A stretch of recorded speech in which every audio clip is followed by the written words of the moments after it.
In the Configure Cabinet section, we have the option to design fronts as overlaying or inset. If we now deselect all the checkboxes here on the left, then all settings will be set to inset.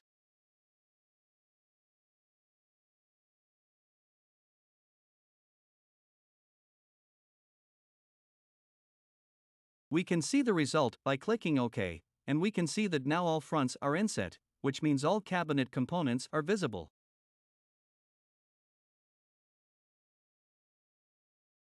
I'll go back to Configure Cabinet and set all properties back to overlaying. Now let's take a detailed look at the settings. The first checkbox for the bottom segment means front overlaying visible cabinet side. It is essential to check the help to see which settings the checkboxes apply to.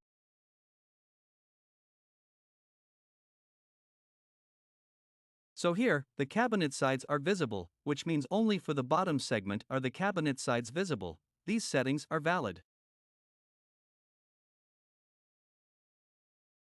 So, the cabinet side is visible for the bottom segment, which means only now the upper and lower shelves are visible for the bottom segment.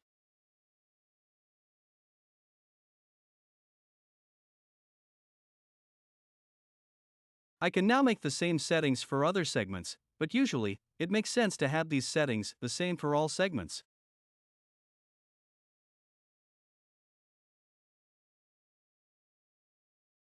So now the cabinet sides are visible for all segments. In the next column, the upper and lower shelves are visible. That means only now the upper and lower shelves are visible, but the intermediary shelves and middle sides are not.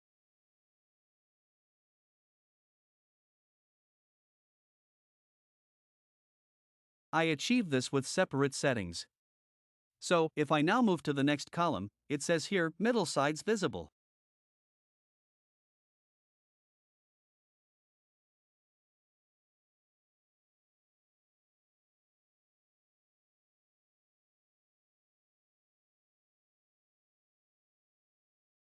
Finally, the option for visible intermediary shelves.